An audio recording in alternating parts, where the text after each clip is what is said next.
Good evening and welcome to the latest episode of the Online Warriors podcast.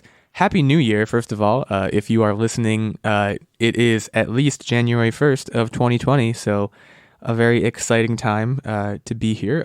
We will be talking about New Year's resolutions a little bit later, but we have a lot to talk about, and we have a special guest star on this episode, and it is not our usual guest star. There are two paths to guest starring on this show. One of them is being a Patreon producer, which we strongly recommend. The other one is dating one of the hosts, which we strongly don't recommend.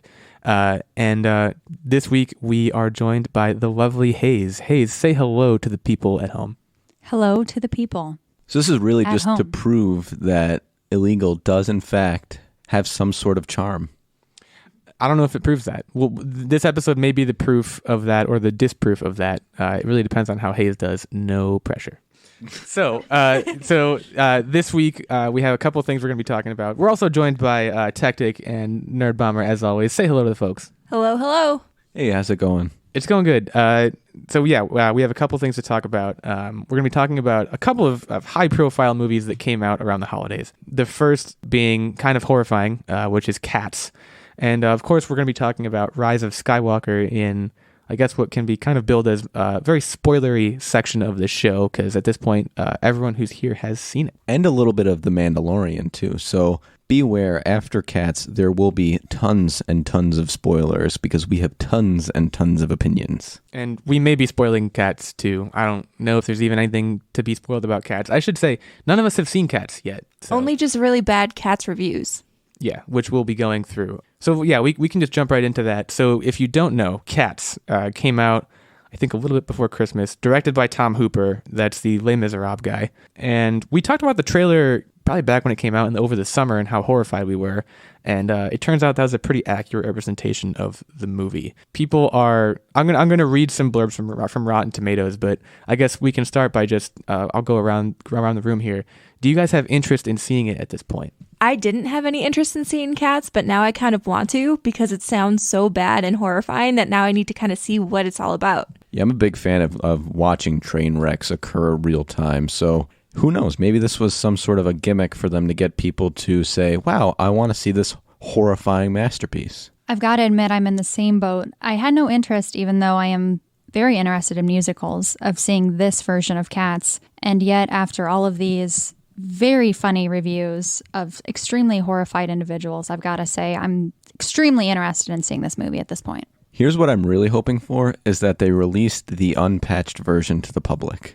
Yeah, so you're touching on one of the pieces of news that has surrounded this movie in its release is that I want to say it was about a week or so after it came out. They essentially released the movie version of a patch because in its initial release form, it wasn't done. And you can actually look up and see some of the screenshots from the undone parts where people who are supposed to have cat paws actually just have regular hands. I think there's a couple of faces that aren't quite done too.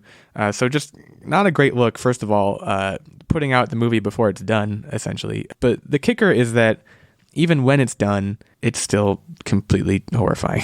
So... Well, the choice that I thought was kind of weird, I was reading this article with the director, and he was trying to explain why they went with CGI for the majority of the Cats actors. And he was saying that if they wanted to do something that was just all costume-based, that they would end up using masks, and then that would hide the actors' facial expressions, which obviously would not be a good thing. So then they wanted to go mostly CGI because specifically he wanted the ears, I believe, to have the emotion and convey the emotions of the characters.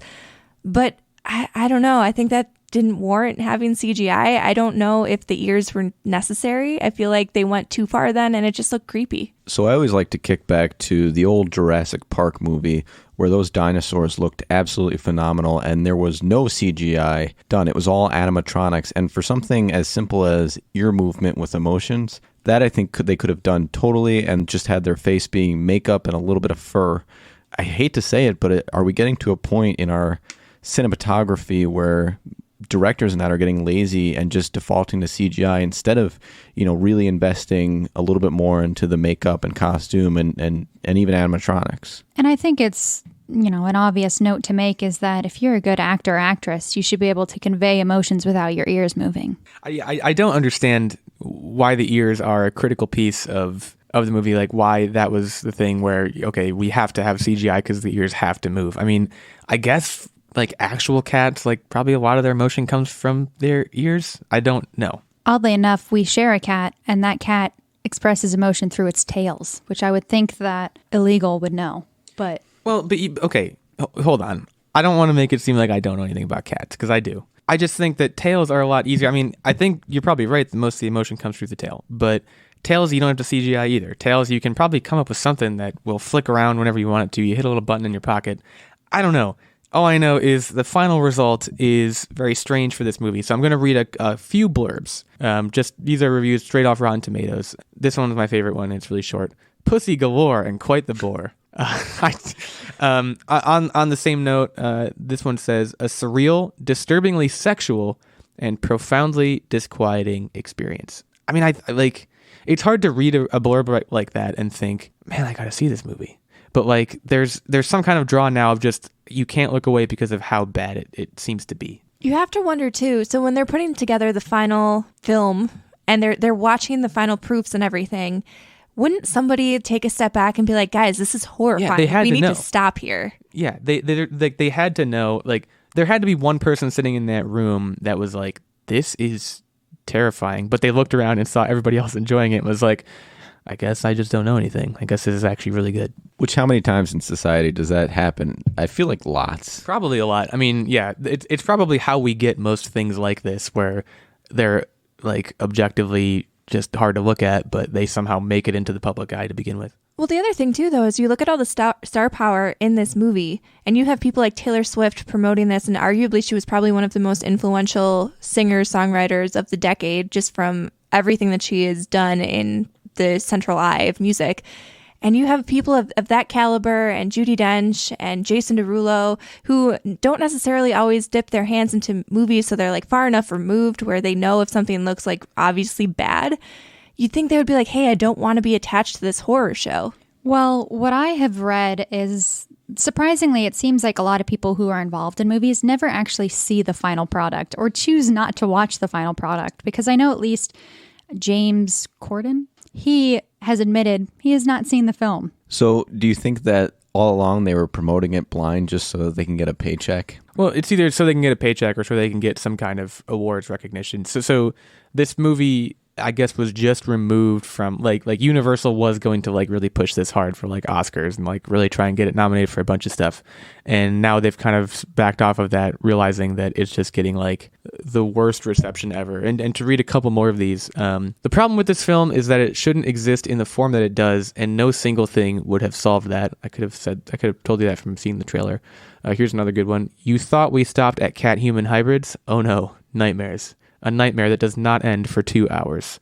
And I've got to share one. And it says, look, what you need to know is that Cats doesn't like you. It doesn't want to impress you. It's got no need to please. And the biggest compliment I can give the movie is that it treats you with the same uncaring eye of your friend's mean-ass cat who allows your presence in its home when you come over. You are a guest in this house. The movie it says sharts, but I'm not sure it meant to say sharts, at you from the opening shot, which shows an old-timey... All right, it goes on, but I do like the idea that this movie doesn't even really want you to want it and doesn't care if you enjoy it. So basically nail on the head with a cat personality in a movie. Exactly. Yeah, I mean, again, you can read all these reviews. Like, I saw another one that a guy said he was watching the movie and he expected the FBI to bust in and arrest everybody halfway through, which...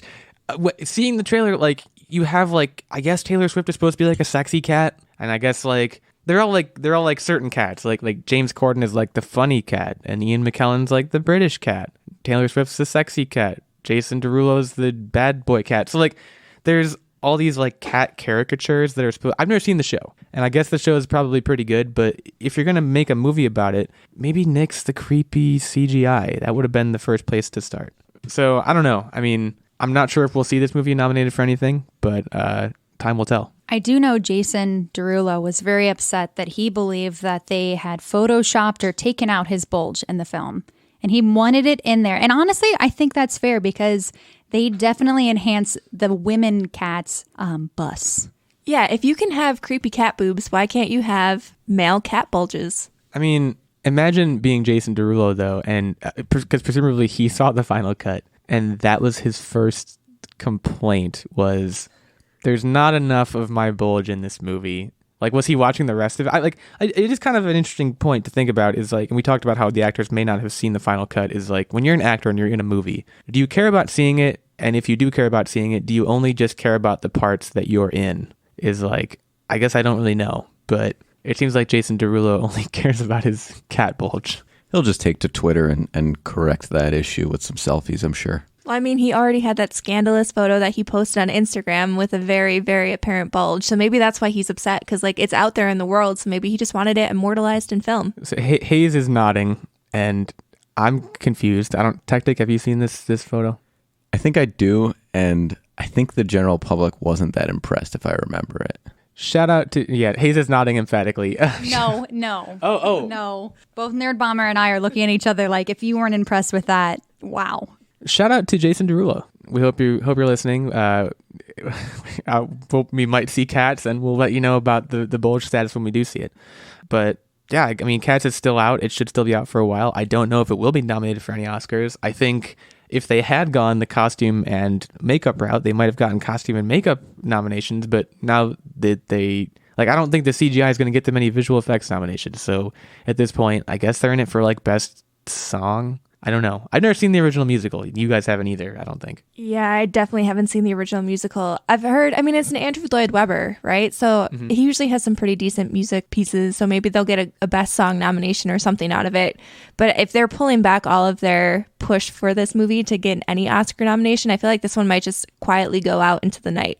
And I have heard that Jennifer Hudson really nailed it and did a great job on her song.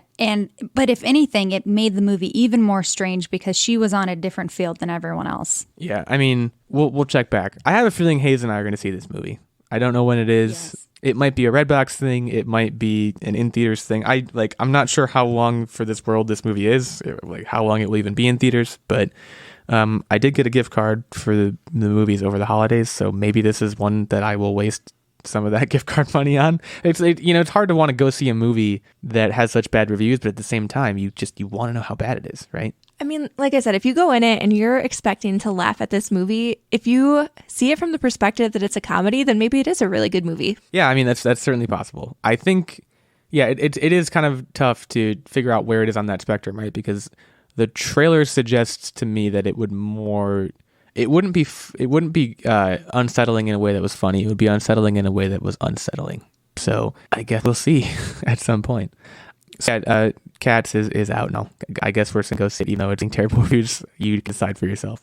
We are going to now shift into our discussion of kind of the Star Wars block, which really amounts to Rise of Skywalker, which we've all seen, and the season finale of The Mandalorian. But we can start with Rise of Skywalker. And before we do, this is your spoiler warning. If you haven't seen it yet, you can either skip forward a bunch to like, what are you up to Wednesday in the quiz, or you can just put this on the back burner until you do see the movie. But I know Nerdbomber and Techtic saw it today. Haze and I saw it last week. And I guess we can just go around the room first and let's get an initial rating out of 5 stars. I will start and say it could not have been a more up and down experience for me. And I don't want to be a joiner. I know it's gotten very middling reviews. I think it has like a 55 or something on Rotten Tomatoes. I would give it probably a 2.5 if I'm feeling generous, a 3. It could not have been more up and down for me. It was like a sine wave. I first want to preface by saying that I'm a casual viewer of Star Wars, and I give it a 2.5. So Nerdbomber and I made sure to watch some prequels before seeing this, just so we're caught up on the Star Wars lore. And I have to say, I'm going to kind of end at, I guess, an average of a 6, but the reason why is... Out of 5? A 6 out of 5? Out of 10, a 6 out of 5. Okay, so let's translate that. 6 out of 10 would be... Because we both gave out of 5 reviews. So let's say 3 out of 5 then. Well, it's important because I don't believe out of 5 there's enough individual denominations. You want more wiggle room. I want more flexibility. So for me, you guys can normalize it, whatever. I'm going out of 10. And I'm going to give it a 6. But I'm going to give it a 9 on the first 3/4 of it. Okay, hold on. Wow. So now you're introducing subcategories. This was supposed to be a very simple question. You're giving it a 9 on the first 3/4. Yes, a 9 on the first 3/4, and then on the last 25%, a 2. Wow. So it's going to average out to roughly a 6. I have something to say to that, but Nerdbomber, first, let's get your opinion. I'm gonna end somewhere on like a 2 or 3, I guess a 2.5. Like it was entertaining enough, but there was just a few things I didn't like about it. Like I didn't overall hate the movie. I liked the movie. I had a good time watching it, but there were a lot of details that I just nitpicked throughout the entire thing. So to Techtic's point of the first however long 3/4 of the movie being a 9, I think the single worst stretch of the movie after the first, and Haze will remember this, after the first 20 minutes of the movie, which were terrible, I turned to Haze and said, this is going to be a disaster. The first 20 minutes, there were like 15 scenes in 20 minutes. There would be a scene where a character would have one line, it would go to the next scene really quickly. Back and forth, back and forth. So much exposition, you couldn't handle it because it was J.J. Abrams basically trying to wipe out the effects of 8 and say, okay, this is where we actually are. And then after the first 20 minutes, it did normalize and get better because they were like, okay, now we can get started with the movie. But the first 20 minutes were so breathless to me, it was hard to even focus on because it was just jumping back and forth to like 16 different people and everyone was doing different things. And I don't know. After that, there were certainly highs and there were lows, which we can go through. But you thought the back end was the worst part. Well, I think it helps to have watched The Last Jedi right before seeing it, because then it's just kind of not so much a fix episode 8, but more of a recap and a summary of here's where everything ended off from where we left off. And for that, if you do it that way, I think it makes those, as you call them, those first 20 minutes tolerable. But then the rest of it is just, it's action, it's everything you want it to be. There's conflict, there's growth, it's all there. That's why I liked it up until the end. Now, I don't want to say why just yet. I want to kind of hear Nerdbomber's take. I personally didn't feel like they went back and retconned that many things. One of the things that I definitely I struggled with was just, there was just so much going on. I felt like I didn't really... So I guess I agree more with Illeagle here. It felt like you weren't connected to any character. There was just so much jumping around, so much exposition, so much action that I didn't feel as engaged with the characters. I felt like there wasn't that much character growth with many of the characters. It felt like they definitely did kind of throw away the fact that the main trio got separated in the last movie and they just kind of threw them back together again without much explanation. It was just like, oh, hey, we're back as a gang. I don't know. It was action-packed. You got a lot of fan servicey moments, but I also didn't like all of the ghost scenes. I was not a big fan of that. In regard to the action-packed moments, I'm not sure if it's just as a standalone I would have this opinion or in comparison with all the Marvel films that have been shoved down our throats recently. I felt like the lightsaber scenes or just the fighting scenes were in slow motion. I felt like the choreography of these scenes was maybe not practiced enough, where it seemed like it was in time. It seemed very slowed down and I don't know, just a disappointing view. Well, so the new trilogy is doing something very, very difficult here. And I do want to try and give them a little bit of credit where the lightsaber scenes are definitely on the slow side. But if you watch 4, 5, and 6, they are all trapped in molasses, kind of swinging their sabers randomly. What they're trying to do, I think, is strike a balance between those very old-fashioned 70s and 80s sword fight scenes, which are even slower than the ones here. And they're trying to blend those with the sword fights of 1, 2, and 3, which are comparatively beautifully choreographed and extremely intense, like, sword fighting. And they have these crazy soundtracks backing them. They're trying to get the best of both worlds. And I think they did a decent job of that here. I think my single favorite scene in the movie was the lightsaber fight with on the water planet. I don't know what it was. One of the moons of Endor, I guess, is where it would have been. Where the Death Star crashed. Yes, where the Death Star crashed. And I thought that whole scene where Han Solo makes a reappearance, and now we are really getting into spoiler town, but you should have known that going into this, where Han Solo reappears and Ben gets stabbed. I think I wanted Ben to die, but I really liked the way that scene played out overall. I do want to say, too, because I feel like I'm going to spend a lot of time crapping on the movie. Before I do that, visually, this movie was great. I think there was a lot of really, really great set pieces. I think there was a lot of good camera work. It was a lot of fun to look at. And however you feel, whether you're a casual fan or whether you were looking for fan service, which you very clearly got, I thought it was a very nice movie to look at. So now that you've mentioned Ben Solo wanting him to die, I'm going to mention why I didn't like the end of the movie. And again, spoiler. So ever since they first introduced him, they said, hey, this is Ben Solo. He's Han Solo and Leia's kid. cool, he's got a lot of potential, but he's really conflicted and leaning towards the dark side. And then there's always this conflict brewing, and you really, your whole time, he's just getting his tail handed to him, and he kind of just like looks like a goof compared to Rey. And for me at least, I'm rooting for him the whole time to at least come out to the light and be a good guy and like be a leader. And then finally, in the very end, he uses the Jedi healing power, which is on the good side of the Force, which proves that he is finally not conflicted anymore, and then dies. So they build up all this growth. You go, yes, he's finally good, the guy I've been rooting for, and then they kill him. So I want to talk about the healing power, because you just brought that up, and we've seen, at this point, it would be 10 Star Wars movies before this one. Never once, at least to my knowledge, has healing power been a thing. I know in the video games in the extended universe, it probably is a thing, but for not having been in any other movies, it was so gratuitously used in this movie, and I didn't like that from the start, and it was used like 5 or 6 times, and I was over it after the first time. So that just as a repeated mechanic kind of bothered me a little bit. Like I said, I wanted Ben to die when he got stabbed, and then Rey healed him, and I was like, oh, okay, fine, whatever. So I don't know. I think that was one of the pieces of the last scene that I think just didn't work. I do want to say, if they still created those scary movie, joking movies where they mock all the scary movies that came out that year, or not another teen movie, that if they did one for Star Wars and this one, they would have Rey and Ben continuously killing and reviving each other.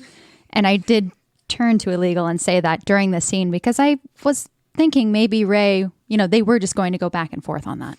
One of the things that I didn't like was the awkward kiss at the end where Ben Solo kisses Rey. Completely needless. Yeah, it didn't need to happen. It felt super awkward and kind of uncomfortable. Like, I understood that they had a bond the entire movie and actually the entire trilogy, which I still don't know how I feel about the whole lightsaber fights when they weren't even in the same room. I wasn't super sold on that.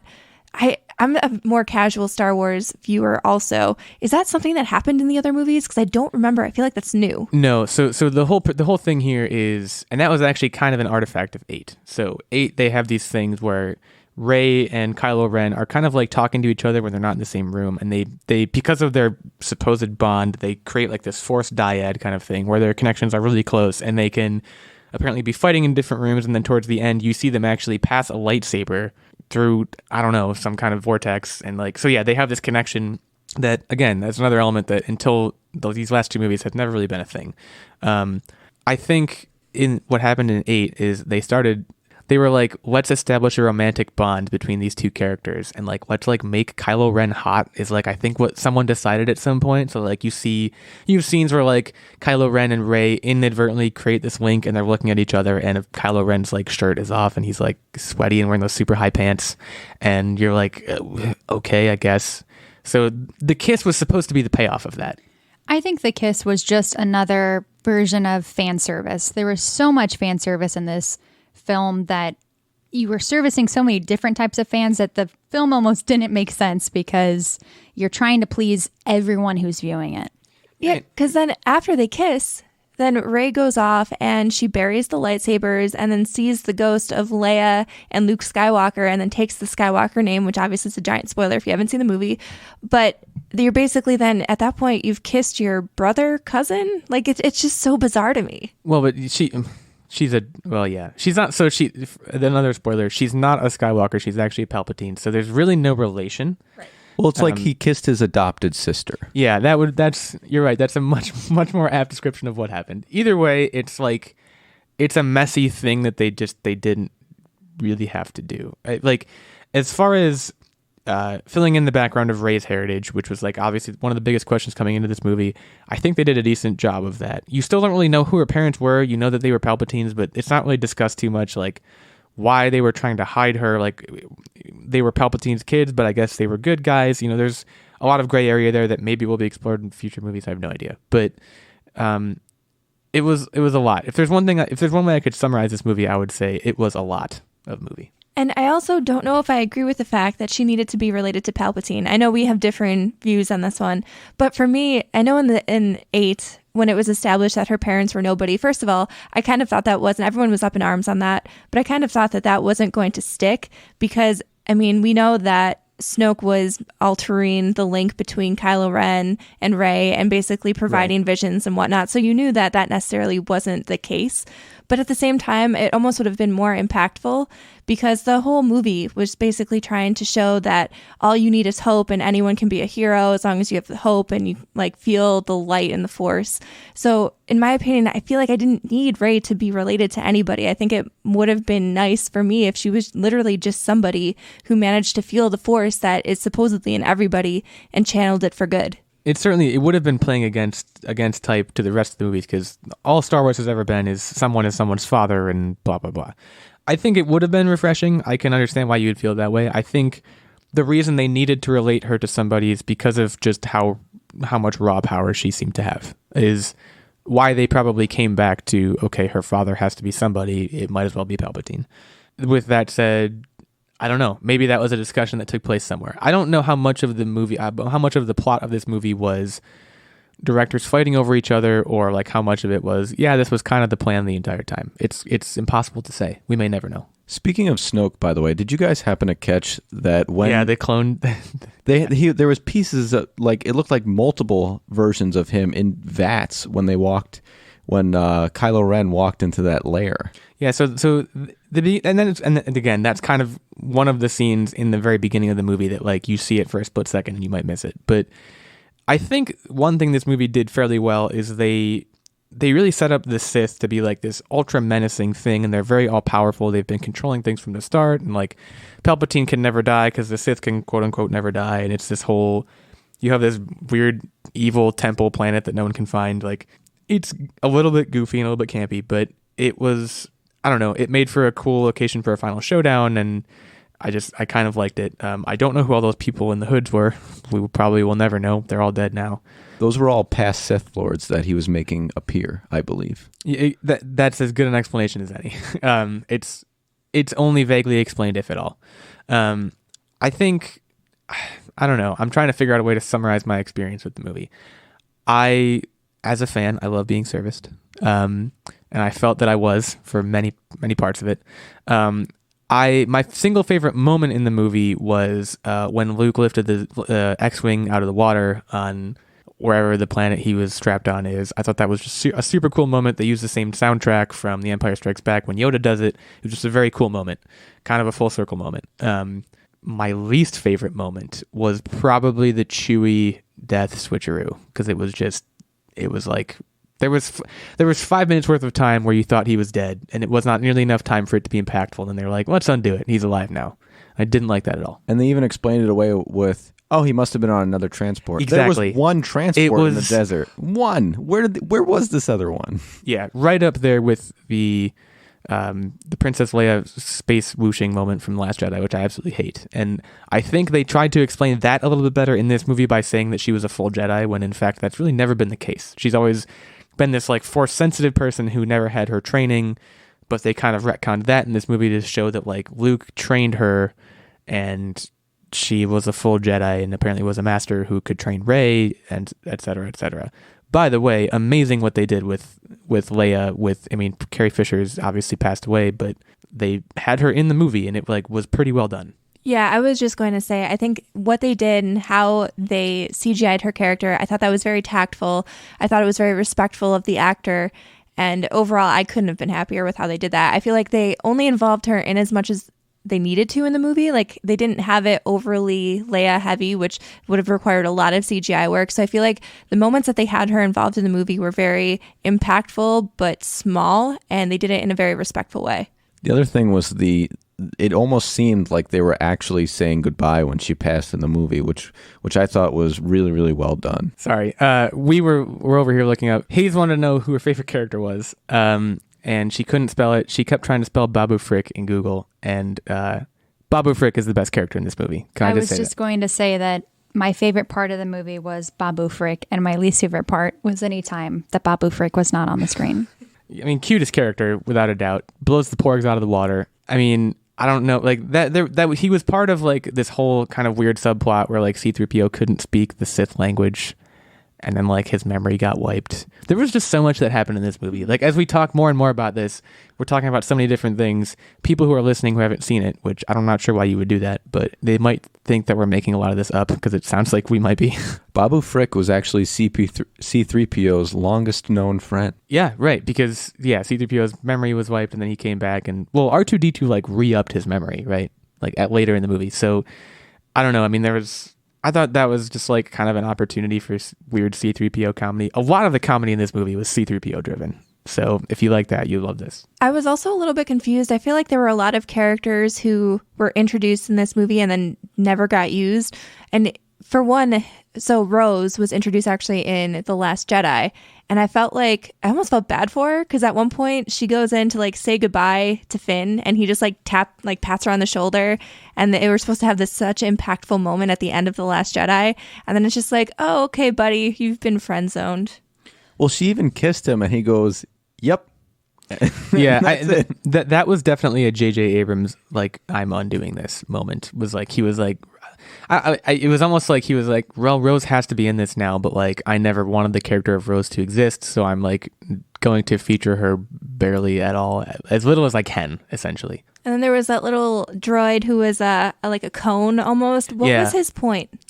His point was to jog the memory of Rey and be like, Rey, remember me? I was on this ship where your parents were, and I that was really its only contribution to the movie. Another cute little droid, I guess, would be another thing, and like a merchandise seller. Well, they also tried using him to map out the coordinates to the Sith planet. Right, that too. But that was unnecessary the second that Rey transmitted the coordinates to the Sith planet. Right, and she's like going through all that red stuff, and yeah, this movie had a lot. I mean, I think like at one point I read that it is more for Force Awakens fans than it is for Last Jedi fans. I think I would generally agree with that because I liked Force Awakens a lot. I think Force Awakens is the best movie in the new trilogy. I think this is probably my second favorite, and I did not care for Last Jedi at all. Last Jedi was super different, so it might be for you. I believe it's for Nerdbomber. I think she said that's her favorite one. Yeah, I liked The Last Jedi, but I think that's, again, because I was a more casual Star Wars watcher up until this point.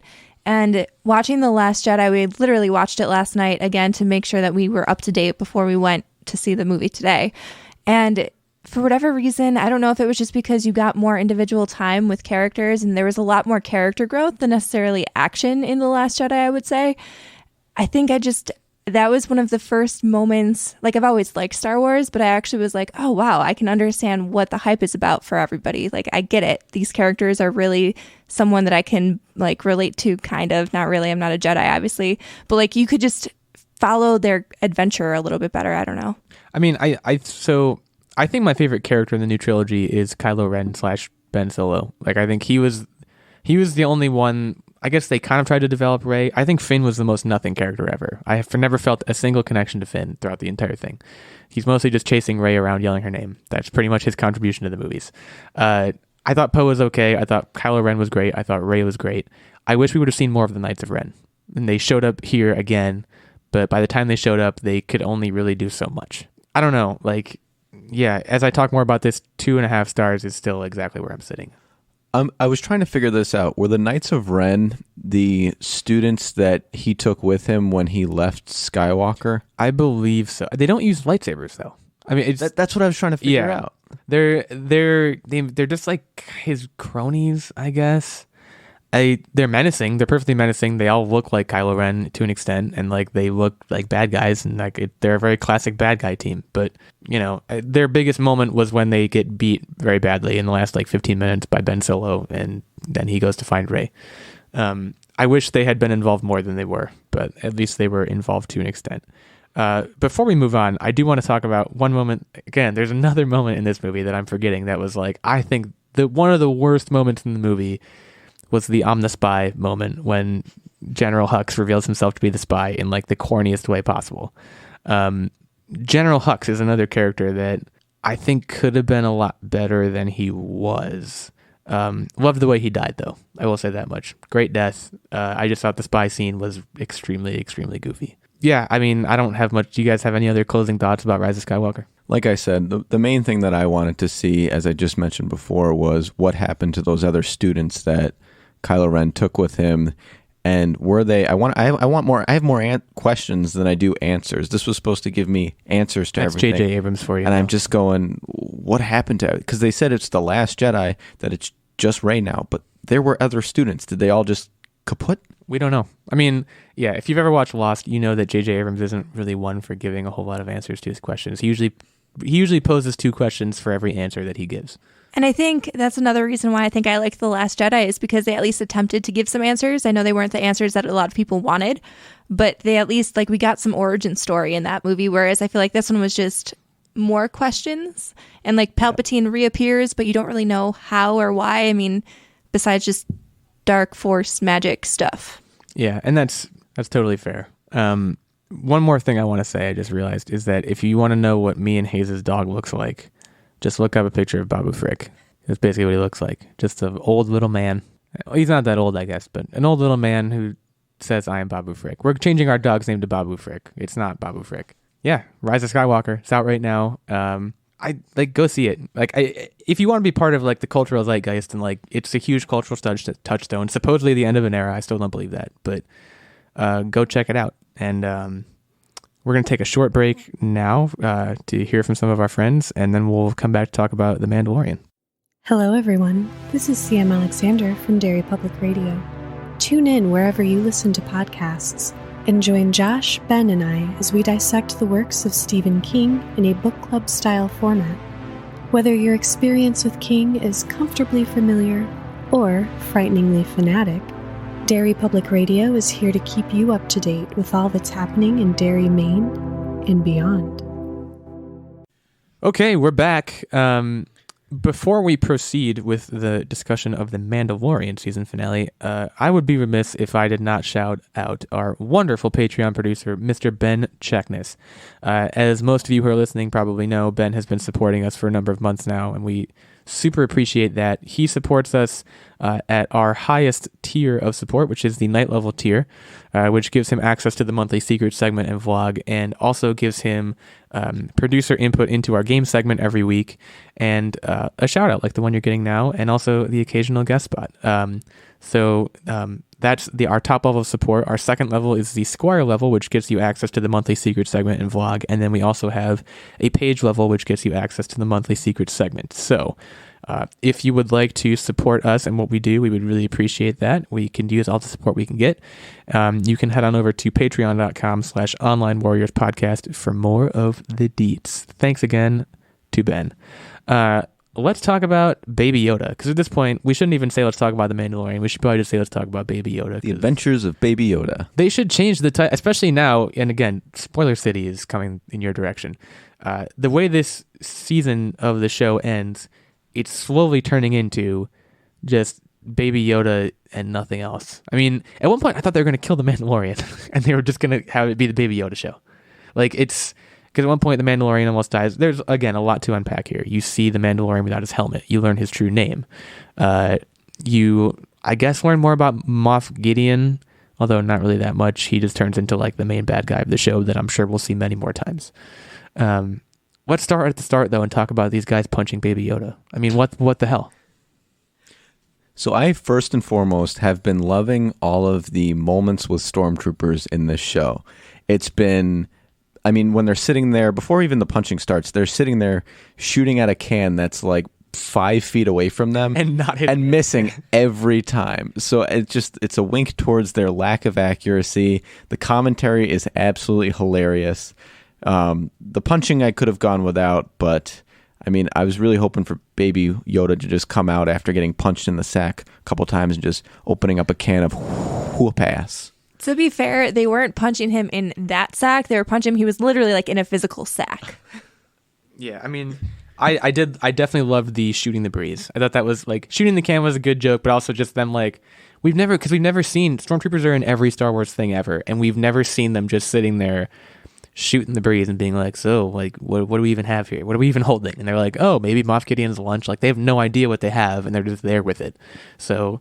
You know, I still hate them because they killed the best character in the show, but that was kind of a fun little thing right at the beginning. And it was also a very Taika Waititi thing, and he directed this episode. So They reminded me of a little bit of Red versus Blue, if you guys remember that from Rooster Teeth. Never seen it, but I'm aware. It's the Halo one, right? Yeah. Yeah, I've never seen it, but I could definitely imagine that being a very similar vibe, because they're clearly going for comedy there at the very beginning, but then we get very serious very quickly. IG-11, man. MVP. I will say IG-11 might rival Kill as the best character so far in this season, in my opinion. I think he was super comedic when he made the first appearance. What was that? The very first episode? Yeah. And then to be completely reprogrammed, he just turned into this badass droid. When he came riding on, speeder the bike. speeder bike, Yeah. with Baby Yoda strapped to his chest and just gunning people down, that was probably one of the best scenes so far in the show, in my opinion, especially when you see Baby Yoda's ears flapping in the wind and just like having that giant smile on his face. I shed a single tear when he sacrificed himself for Baby Yoda and the crew. Yeah. There was a lot of great, and also IG-11 is voiced by Taika Waititi, so he kind of like wrote himself into a lot of this episode as like a critical character. But like, my only complaint about IG-11 is that he's a little overpowered. I mean, that scene with him flying through the town just shooting it's like, just do that. Like, don't have anything else. Just have him zooming around town shooting the stormtrooper, because then he dumps the bike and then starts shooting at all of them, and it like gets crazy from there. But he was a great character, one of many on this show. It seems like we're starting to get some deaths, which is unfortunate, but I'll be curious to see if Cara Dune and Greef Karga come back. Yeah, I don't know. Haze, any highlights from you? Baby Yoda. So I actually have I thought the way they wrapped up the season was phenomenal. They left you with enough cliffhangers to make you wonder where it's going, but they also wrapped up some story arcs, which was really, really good. The one thing that I found very disappointing was when they showed his face for the first time. So I don't know if many people have done this, but I made a purpose to not look up who the actor is, because I wanted it to be a shock when I saw it. And when they revealed his face, I think it was partly the angle at which he was sitting, but he did not look tough. Like I quickly researched. Well, he was dying. Well, I quickly researched the article and I said, he's a distinguished looking man. He fits the character perfectly. But he was sitting at an angle where it's basically the view that you look like when you turn on the selfie by accident on your camera, where you have that double chin thing. Yes. And they could have picked so much more, I guess, distinguished ways for him to be on his deathbed to show his face, because I was just like, he looks like a little fat frumpy guy the way he was sitting, and it bothered me so much. I do regret that I knew who he was. I believe I asked Illeagle, and probably in the first episode, who it was, because I didn't realize he wasn't going to show his face for the entire season. So that is something to look forward to. I don't know why you'd be listening at this point to this, but if you're just now starting the show, don't look into it. Have it be a surprise. Do you guys think that it was too early for him to show his face in the show? Like, we're only at the end of season 1. It obviously was already renewed for season 2, but I'm presuming this show will probably go on for at least 3 or 4 seasons, if not more, because it's like the flagship of Disney Plus. Do you think it was too early to see his face? I'm back and forth on that, because I want to say the answer is yes, it was too early, but at the same time, there were a couple episodes where they teased his face. They teased the reveal before this and made you want it. So, I don't know. I'm back and forth. I think they did it fine, because still technically no living creature has seen his face since he was a child. So, and the one thing that did see his face took it to the grave. So from a story arc development side, I think it basically wipes that whole moment away. I think it's fair to wait until now, because we want instant gratification these days. And if you're watching the show and you hadn't already looked up who was playing it, you were going to by the end of the season. That's very true. I will say one of the things that I was super stoked about from a story development standpoint is one of the things that I knew about the Mandalorians just from reading some of the backstory about them is that they often just adapt children. So when they find someone like a child who seems worthy of the way, foundling, yes, they'll just adopt them. And so for the longest time, I kind of thought that the Mandalorian had already adopted Baby Yoda kind of mentally when he helped with the horned beast. I don't remember what those things are called. Mudhorn. Thank you, Mudhorn. So I thought from like that point on, he kind of assumed that Baby Yoda was his child and that he would raise him in the way of the Mandalorian. And so to have that become kind of official in this episode was really something that I was looking forward to. And so I'm kind of looking forward. I know eventually they'll probably end up reuniting him with other Yodas. I don't even know what the species is called. It's unknown at this point. Yeah. So I'm sure we'll probably see some conflict later on of like whether he wants to give up Baby Yoda or keep him on as his son. But I can't imagine, like, I'm just looking forward to seeing like Baby Yoda in little Mandalorian armor and stuff. Well, I mean, yeah. First of all, cute explosion. Powerful image. But like, the thing that kind of boggles my mind is imagine a force-sensitive Mandalorian. Like, that's just super overpowered, right? Like, it would dominate the galaxy, essentially. And remember, don't forget how tall Yoda gets when he's as old as he can possibly get. Much taller. It's always going to look like a kid in armor, period. Yeah. Which, maximum cuteness potential. I really loved... So there were a couple of things I loved, but the main thing, I think the best scene in the finale, maybe the best scene in the show so far, was when the armorer, I don't think she has a name, I think it's just the armorer, says like, go, like, I'm going to deal with all these pieces of armor sitting here, and like, I'm going to clean up the covert.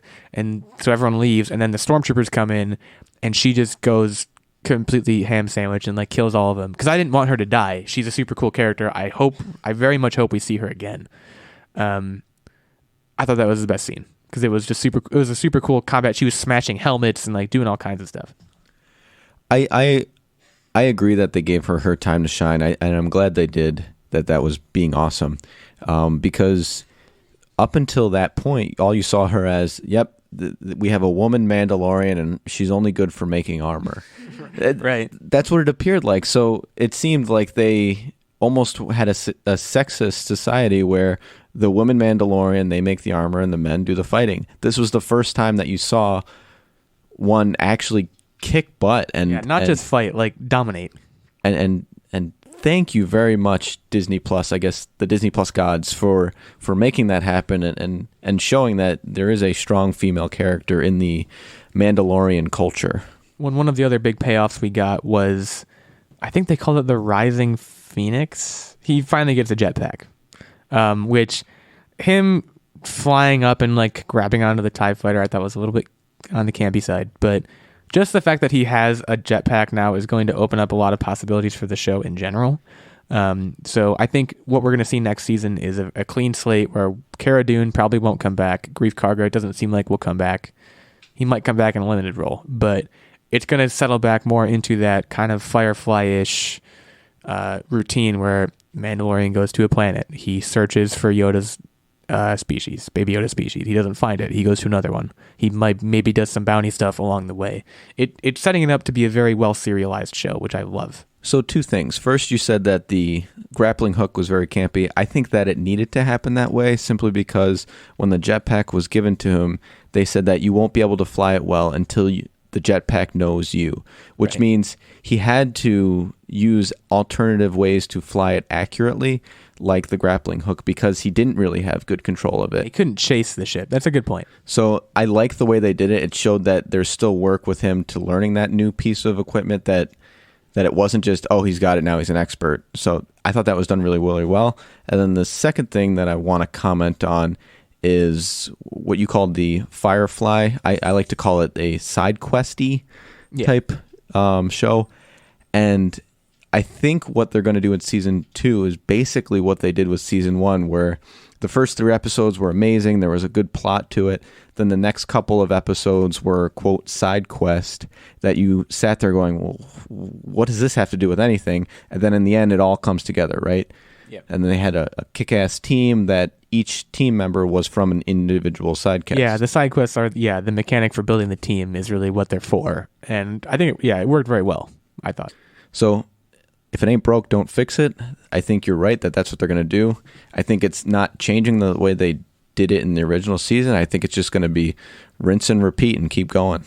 And probably get some pretty great guest stars. Because, we had Nick Nolte, Taika Waititi, Techtic. Gina Carano. You were in it. You were in the show. I'd hope to be. If you guys are listening, I'm looking for being maybe a Jedi would be cool. Well, the Jedi are gone, right? Allegedly. Okay, fair enough. I guess we'll have to see. Any closing thought? I know what Haze's closing thought would be. It would just be Baby Yoda, because that's the main draw to the show for her. But Nerdbomber, any more things to say? Honestly, I'll just second that. More Baby Yoda. I do have another thing to say, though, of course, Baby Yoda is number one, is that you can watch this show as someone who hasn't seen all of the Star Wars. I've been trying to convince other people who are not Star Wars people to watch it because it is very Firefly-like. If you don't know what either of those are, then good luck to you, but otherwise. Yeah, that is a really good point, because I saw the original trilogy a very long time ago, and then I was pretty young when the prequel trilogy came out, and I just started getting back into Star Wars the last few years with this new trilogy. So I don't have the intense Star Wars lore that most people have, and not knowing planets and not knowing species and stuff, I was super engaged in The Mandalorian the entire time through. So yeah, you don't need any previous knowledge to really get into and enjoy the show. Yeah, the first few episodes specifically, I think, struck a really, really great balance between limited backstory needed and a great amount of fan service to like keep the diehard fans like myself very wired in. So yeah, so far Mandalorian's doing a great job. I can't wait for season 2. My one thing that I would want from it that it didn't already give us is I want more. I will say I want 8 episodes is not very long. The episodes themselves were fairly short. It's a super high budget show. They should now be able to expand on what they've done. Do you think season 2 will give us finally a species name? That would be big. I would guess that we're going to find other Yoda. I mean, man, if we find more Baby Yodas, forget about it. The world will explode. I think we might find another... It's tough because I'm describing it now as saying we're going to find more Yodas, which is not accurate. It's going to be like Cabbage Patch Kids, where they're all just in a garden. I'm wondering. It could be.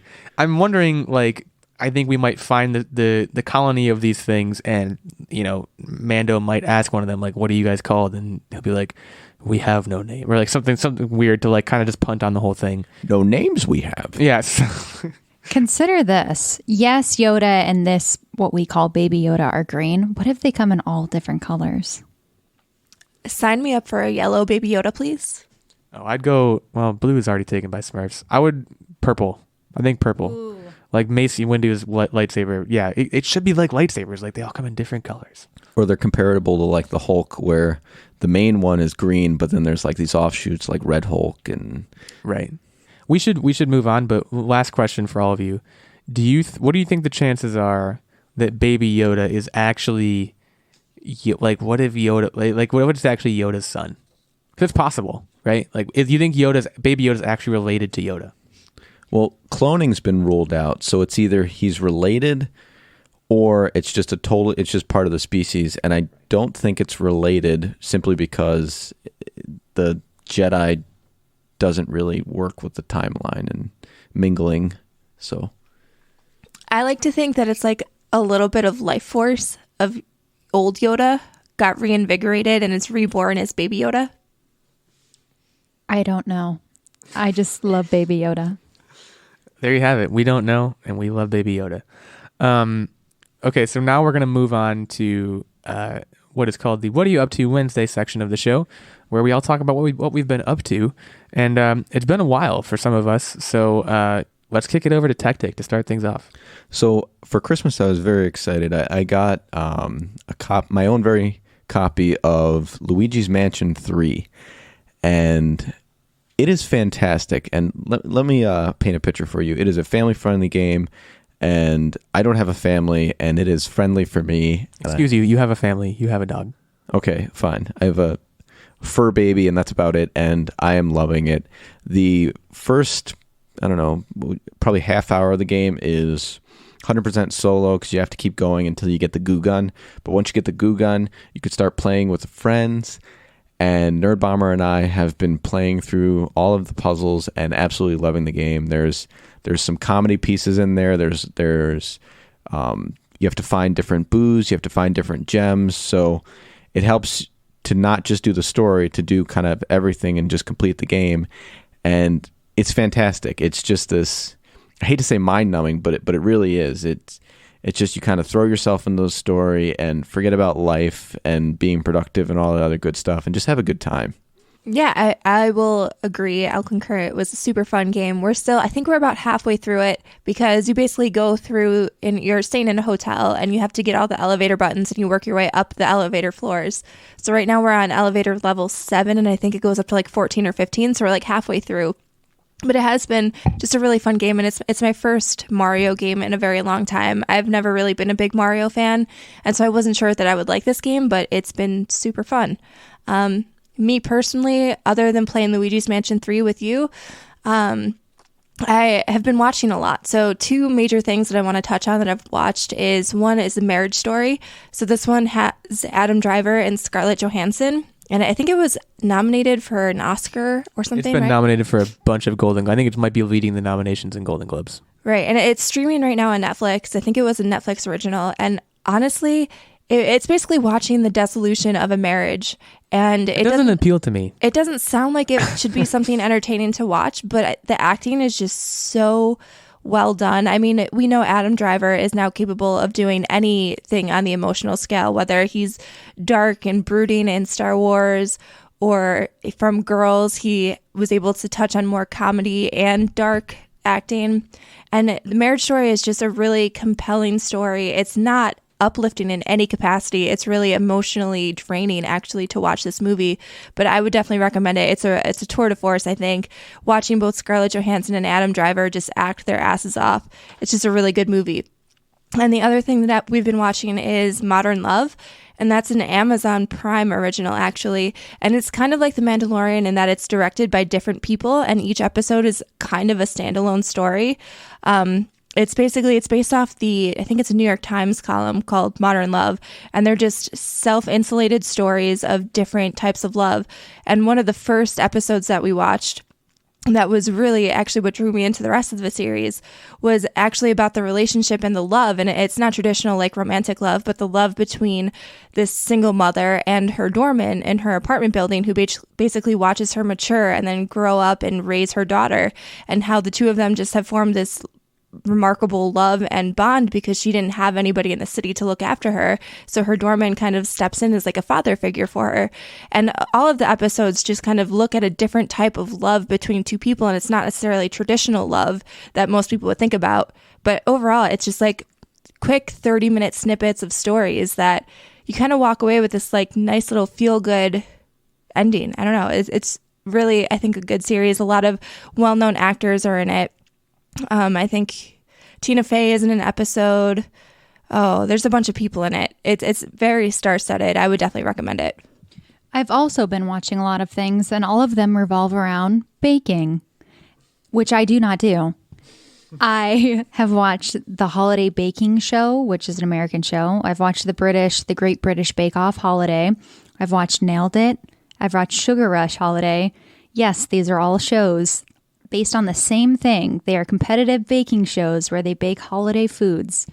And it's great. You can watch professional bakers bake great things, home bakers bake great things, and people who should never bake again bake things that should have never been baked. It's been great. And I've been eating a lot of baked goods as well.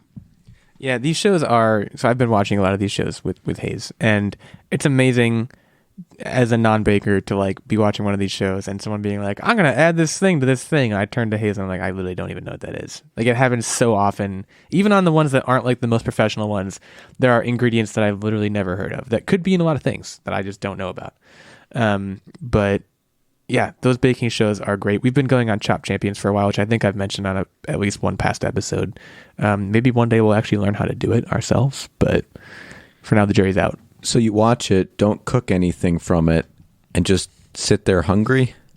We snack during it sometimes. Okay, good, because I think it would and be some torturous. of these you are not hungry watching. They are disasters. Well, and like Chopped too, they're like, for those who don't know how Chopped works, it's like you get a basket full of random ingredients essentially, and like you have to make an entree out of it. So they're like, you have dog food, toothpaste, and packing peanuts, make a 5-star meal, and you're like, how are they gonna do this? And then they do it. That's the craziest part. They do it, but it's something. So yeah, we've been watching some of those cooking shows. What I will add is that we also recently took a trip to wine country because we are both wine drinkers, and it was a lot of wine. Is really the main takeaway from that. We've just been, enjoying the holidays, doing a lot of heavy drinking, heavy eating. So we're going to be swinging into the new year, heading to the gym with 90% of the population, I think.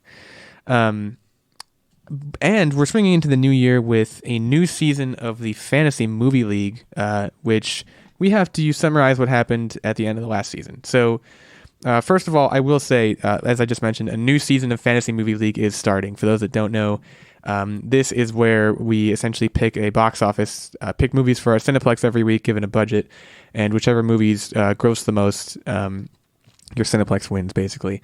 It's a lot of fun. We've been doing it now for, I think, this was our 4th season or maybe our 3rd season, so we'll be continuing on. But this most recent season ended last weekend, and congratulations to Hipster Pop Geek, who took home the top prize for this season with $810 million total. Mecha Yoda coming in second with $743.5. Heckate's Tech in third with $724. Techtic, our very own Techtic, in fourth with $720. Florida Hawk with $711. Ben Checkness, our good friend Ben, barely got edged out, also with $711. It was very close there, within basically $60,000 or so. Nerdbomber with $709. Devin Reed with $706. And then we have quite a drop-off with Spitfire at $584, and I managed to crack the top 10 with $448, but just barely. So if you want to join us for our next season, this is the best time to start because you won't fall behind in the overalls if you start right at the beginning. You can head on over to fantasymovieleague.com and look up the Online Warriors Podcast League, and the password to get into that league, which is private, is podcast, all lowercase. So we'd love to have you. To wrap up today and bring us into the new year completely, we have Nerdbomber hosting a New Year's themed game. All right, so this week I wanted to do something a little bit different. I went on familyfeudquestions.com and I found a bunch of Family Feud categories based around New Year's and New Year's resolutions. So what I'm going to do is you each get an opportunity to pick one thing out of the category, and obviously all of these questions are asked out of a panel of 100 people. So based on the answers that you give, you'll get a score out of 100, and then overall, like 5 categories I'll do. Then whoever has the highest score at the end will win. All right. This is going to involve a lot of arithmetic, so do we have our calculator ready anywhere? We will have a calculator ready, and I am writing down all of your points. Oh, perfect. Okay. I plan on winning, as usual. Techtic will have to make sure that he does not peek at my screen while I do this. So the first one is... He's looking already. I can literally see him looking already. Okay. Why would you do that, dude? Eyes. He's looking right at there. Name something you would buy a lot of when hosting a New Year's party. Who goes first? How about you, Illeagle? Something you'd buy a lot of when hosting a New Year's party. I'm going to take what I think is the top answer and say champagne.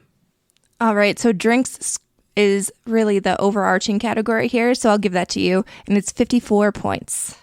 So I was going to say cheese, but should I be more specific and say food? Yeah, food is the overarching category here. And that one less specific was 27 points.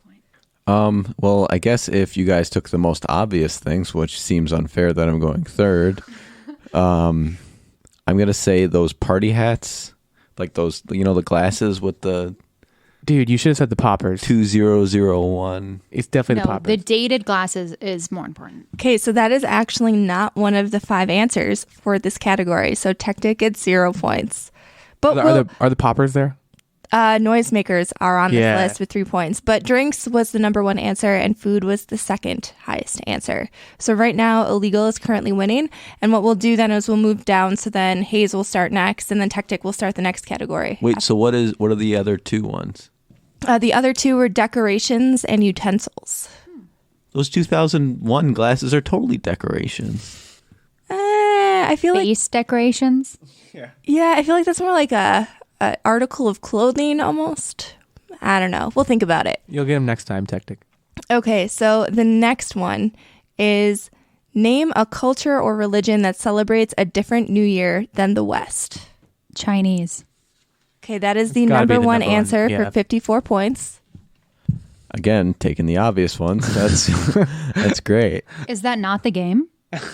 I don't know, Japanese. Oh boy, you missed a big one. Okay, Japan is on this list, but that only has 5 points. I'm gonna say this is embarrassing. I think it's Jewish, but I'm not positive. Ramadan. Okay, you are right. Jewish is the second highest with 26 points. Boom, baby. Tactic, right now- Tactic, you're blowing it. Haze is actually in first place, edging you out by 1 point, Illeagle. Unfair, And then unfair. Techtic is trailing quite a far bit behind. Okay, how about this one? Name one thing people wear on New Year's. And Techtic, we'll throw this over to you. I'm afraid to say it, but I'm going to say the 2000 glasses. The glasses are not on this list. Oh no. This list is incorrect. Okay. Oh my gosh. See, I'm gonna simplify because I think that's what the question is. Like, I'm just gonna say like a cocktail dress or something. Cocktail dress. Okay, so a dress is the second highest thing on this list Okay. with 10 points. I'm going to go with a tie. And a tie is not on this list. Oh yeah. So the top answer was actually hats with 74 oh points. man. And other things on the list were tux, new clothes, tiara, and jewelry. So you said party hat before, and you didn't go back to it, Tactic?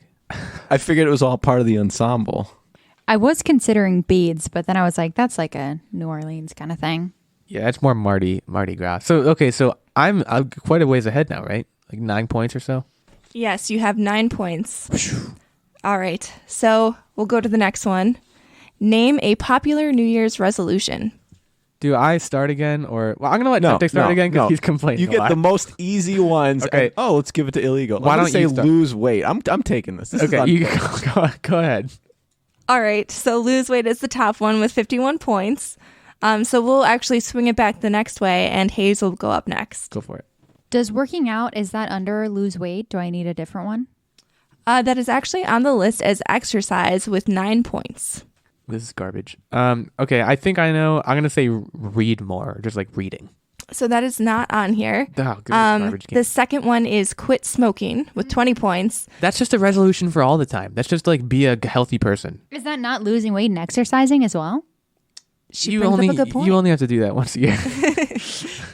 Other ones were do better in school, quit drinking, and be a better person. That's okay. Some of those resolutions are dumb. I was going to say quit drinking because everyone wants to do that after a New Year's Eve party. Fair enough. So now for our final category, name a New Year's TV host. Oh, I mean, can I take this one? I feel like it's my turn. I don't know. Hayes, why don't you go first? Steve Harvey. What? No, that's wrong. That's wrong. Okay, that's fine. I wanted to say him though. Is he actually one? Is it on there? He is not on here, so He's that is a Should big be. 0. He would say the wrong year. He's a Family Feud host, isn't he? Yeah. And beauty pageants. Yeah. Okay, well, I guess Tactic, why don't you go next because you look like you're ready. No, you go next. Okay, I'm going to say Dick Clark. It depends on when this Wait, came hang out. on. Is but it past, present, and future? I would assume so. Yeah, it just says name a New Year's Eve Dick TV Clark host. has to be number one. Dick Clark is number 1 with 76 points. Yeah.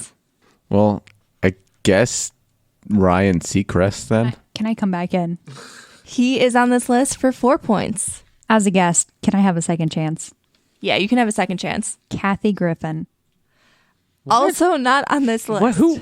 I would like to leave this podcast. We were Carson looking Daly. for- Carson yeah, Daly is we were on there. looking for Carson Daly, Regis Philbin, Jay Leno, or Casey Kasem.